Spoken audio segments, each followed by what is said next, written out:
બનાસકાંઠા બાદ પાટણમાં પણ ઠાકોર સમાજના બંધારણના લીરે લીરા ઉડ્યા. મહિલા સરપંચના લગ્નમાં ડીજે વાગ્યું. સમાજના બંધારણ તોડવાની વાતને સમાજના આગેવાનોએ નકારી. ઠાકોર સમાજે બનાવેલા બંધારણનો એક જ મહિનામાં એક વાર નહીં પરંતુ બે વાર ઉલાળ્યો થઈ ગયો. ઠાકોર સમાજે એક મહિના પહેલા પોતાનું બંધારણ બનાવ્યું હતું. તેના લીરે લીરા પહેલા ડીસામાં ઉડ્યા, બાદમાં પાટણમાં પણ નિયમો નેવે મૂકી ડીજેના તાલે ઠાકોર સમાજ ગરબે ઘૂમ્યો. ડીસાના જાબડિયામાં કલાકાર ગબ્બર ઠાકોર અને અર્જુન ઠાકોરે સમાજના બંધારણનું ઉલ્લંઘન કર્યું. લહેરાજી રતનજી ઠાકોર સહિત કલાકાર ગબ્બર વનાજી ઠાકોર અને અર્જુન વનાજી ઠાકોર એમ ત્રણેયને એક વર્ષ માટે સમાજ બહાર કરવાનો નિર્ણય કરાયો. તો પાટણમાં મહિલા સરપંચે પોતાના લગ્નમાં ડીજે વગાડ્યું. પાટણની આ ઘટનાએ બળતામાં ઘી ઉમવાનું કામ કર્યું. મળતી માહિતી મુજબ પાટણ સતલપુરના કોરડા ગામના યુવા મહિલા સરપંચ કુમકુમ ઠાકોરના લગ્ન પ્રસંગમાં આ વિવાદ સર્જાયો છે. આશ્ચર્યની વાત એ છે કે ઠાકોર સમાજના આગેવાન મગનજી ઠાકોરે પોતે જ સમાજના નિયમોને નેવે મૂકીને લગ્ન પ્રસંગનું આયોજન કર્યું. લગ્નમાં નિયમોનું ઉલ્લંઘન કરી રાસ કરવાનું ભવ્ય આયોજન કરવામાં આવ્યું. ગીત સંગીતના તાલે લોકો ઝૂમતા જોવા મળ્યા, જેને લઈને ઠાકોર સમાજમાં ખળભળાટ મચી ગયો. સમાજના અન્ય લોકોમાં રોષ જોવા મળી રહ્યો છે. લોકો સવાલ ઉઠાવી રહ્યા છે કે જો સમાજના મોટા આગેવાનો જ નિયમોનું પાલન નહીં કરે તો સામાન્ય જનતા પાસેથી અપેક્ષા કેવી રીતે રાખી શકાય. ત્યારે આ મામલે કોરડા ગામે ઠાકોર સમાજના આગેવાનોની બેઠક મળી. સમગ્ર મામલે સાંતલપુર ઠાકોર સમાજના આગેવાનો મગનજી ઠાકોરના ઘરે એકઠા થયા અને સમાજમાં બંધારણ તોડવાની વાતને સમાજના આગેવાનોએ નકારી. મગનજીએ દીકરા દીકરીના લગ્નના સમાજના બંધારણ મુજબ કર્યા હોવાનો દાવો કર્યો. લોકગાયક સાથે રાસ ગરબાનો જે વિડીયો વાયરલ થયો તે ધાર્મિક કાર્યક્રમનો હોવાનો દાવો કર્યો. ત્યારે હવે આ મામલે ઠાકોર સમાજના આગેવાનો શું નિર્ણય લે છે તે જોવું રહ્યું. વડોદરામાં ટ્રક ચાલકે બ્રેક મારતા લોખંડની એંગલો કેબિનમાં ઘૂસી ગઈ. સ્ટીયરિંગ અને સીટ કાપી ડ્રાઈવરને બહાર કાઢ્યો.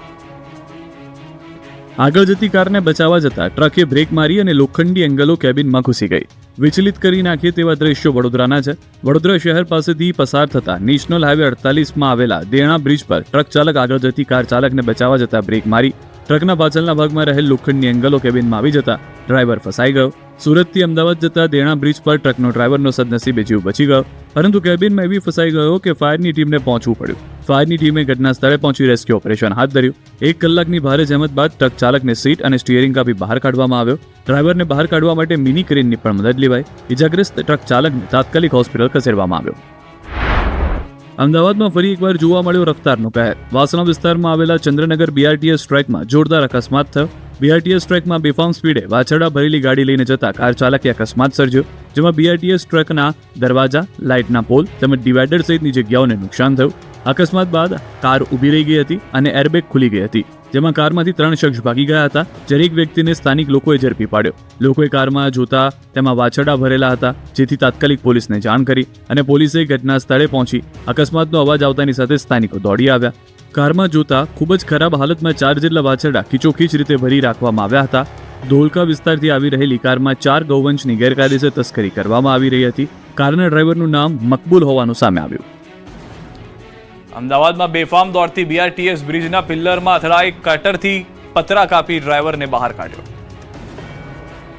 અમદાવાદના એસજી હાઈવે પર સોલા સિવિલ હોસ્પિટલ નજીક વહેલી સવારે બીઆરટીએસ બસનો અકસ્માત થયો. બેફામ સ્પીડે જતી બીઆરટીએસ બસના ચાલકે એસજી હાઈવે પરના બ્રિજના પિલ્લર સાથે જોરદાર ટક્કર મારી, જેના કારણે ગોતાથી મણિનગર રૂટ નંબર 9ના બસ ડ્રાઈવર બસની આગળના ભાગમાં ફસાઈ ગયો.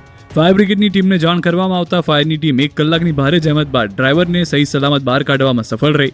ડ્રાઈવરને સુરક્ષિત રીતે બહાર કાઢવા માટે કટર અને અન્ય સાધનોની મદદ લેવામાં આવી. ડ્રાઈવરનો પગ એક્સિલેટર અને બ્રેકની વચ્ચે ફસાઈ ગયો હતો. સાધનોની મદદથી આસપાસનો ભાગ કાપી ડ્રાઈવરને સહી સલામત બહાર કાઢી લેવામાં આવ્યો અને સારવાર અર્થે હોસ્પિટલ મોકલી આપવામાં આવ્યો. અકસ્માત એટલો જોરદાર હતો કે બસની આગળનો આખો ભાગ દબાઈ ગયો. બસનું સ્ટીયરિંગ લોક થતાં ડ્રાઈવરે કાબુ ગુમાવ્યો હોવાનો દાવો છે. જોકે બસમાં કોઈ મુસાફર ન હોવાથી મોટી દુર્ઘટના ટળી. જામખંભાળિયામાં માત્ર 920 રૂપિયા માટે થયો જીવલેણ હુમલો. પાનના દુકાનદારને 920 રૂપિયાની ઉઘરાણી કરતા 4 લુખ્ખાઓએ બેફામ રીતે વેપારીને માર્યો હતો. જોકે પોલીસે ચારે ટણી બાજુને પકડી હવા કાઢી નાખી. લુખ્ખા તત્વોના આતંકના દ્રશ્યો જામખંભાળિયાના છે.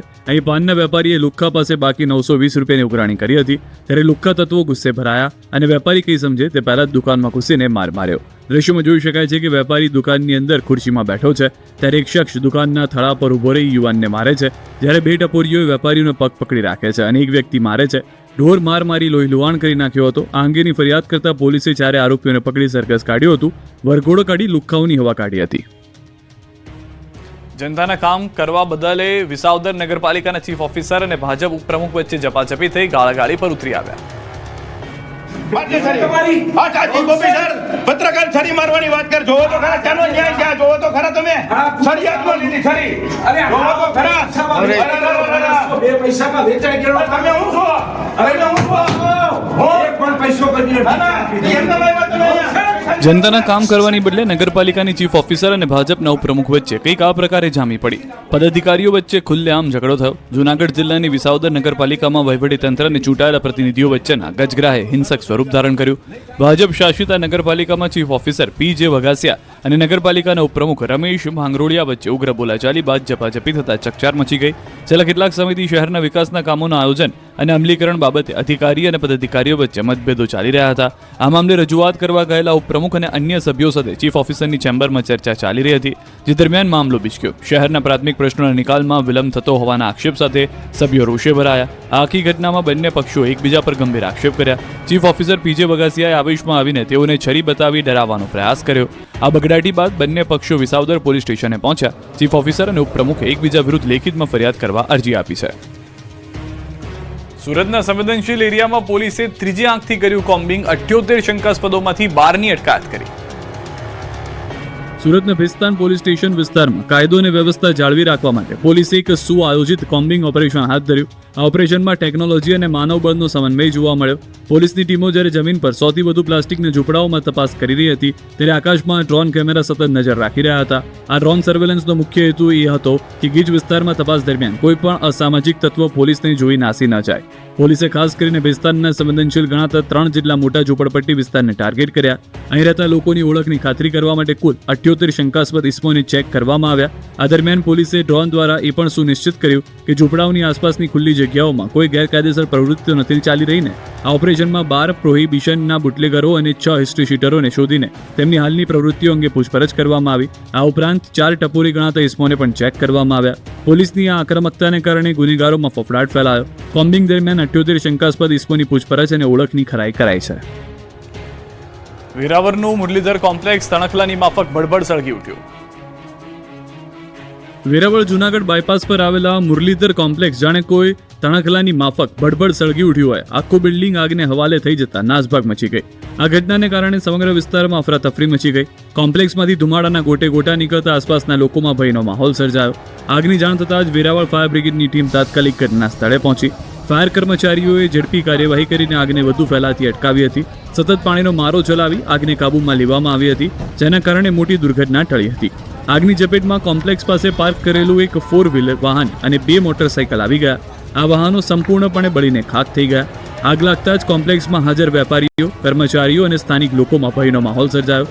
પરિસ્થિતિની ગંભીરતા જોતા લોકો પોતાનો જીવ બચાવવા માટે કોમ્પ્લેક્સમાંથી બહાર દોડી આવ્યા. થોડા સમય માટે બાયપાસ માર્ગ પર ટ્રાફિક પણ પ્રભાવિત થયો. આગ એટલી ભીષણ હતી કે આખું બિલ્ડિંગ ભસ્મ થઈ ગયું. 30થી વધુ દુકાનો અને ફાઇનાન્શિયલ ઓફિસ બળીને ખાખ થઈ ગઈ. અગાઉ મુરલીધર કોમ્પ્લેક્સને ફાયર વિભાગ દ્વારા નોટિસ આપવામાં આવી હતી. ફાયર એનઓસી વગર કોમ્પ્લેક્સ ધમધમતું હતું. રેપિસ્ટ આસારામનું અમદાવાદનું સરનામું વિખાઈ જશે. 500 કરોડની જમીન પર બનેલા આશ્રમ પર બુલડોઝર ફરી વળશે. રેપિસ્ટ આસારામનું અમદાવાદનું સરનામું હવે વિખાઈ જશે. 500 કરોડની જમીન પર બનેલા આશ્રમ પર બુલડોઝર ફરી વળશે. જી હા, સાબરમતીના કાંઠે વિશ્વના સૌથી મોટા ક્રિકેટ સ્ટેડિયમ પાસે મોટેરામાં આસારામ આશ્રમની 45,000 ચોરસ મીટરથી વધુ જમીન પાછી લેવા હાઈકોર્ટે રાજ્ય સરકારને મંજૂરી આપી દીધી. વિવાદિત જમીન અમદાવાદના મહત્વના સ્થળે આવેલી છે. કોર્ટ સમક્ષ રાજ્ય સત્તાવાળાઓએ એક મજબૂત હકીકત આધારિત રજૂ કરી હતી કે દાયકાઓ પહેલા માત્ર મર્યાદિત ધાર્મિક ઉપયોગ માટે આપવામાં આવેલી જમીન ધીમે ધીમે તેની કાયદેસર સીમાઓને પાર કરતી ગઈ. જમીન ફાળવણી સાથે જોડાયેલી શરતો સ્પષ્ટ હતી કે તેમાં કોઈ વ્યવસાયિક પ્રવૃત્તિ નહીં થાય, કોઈ અનધિકૃત બાંધકામ નહીં થાય અને જરૂરી મંજૂરીઓનું કડક પાલન કરવામાં આવશે. તેમ છતાં તપાસ દરમિયાન ફાળવેલી જમીન કરતાં ઘણી વધારે જમીન પર વ્યાપક બાંધકામ અને કબજો થયેલો હોવાનું બહાર આવ્યું. રાજ્યના કેસને વધુ વજન આપતી બાબત એ હતી કે આશ્રમે જાતે જ વારંવાર અનધિકૃત બાંધકામને નિયમિત કરવાની અરજીઓ કરી હતી.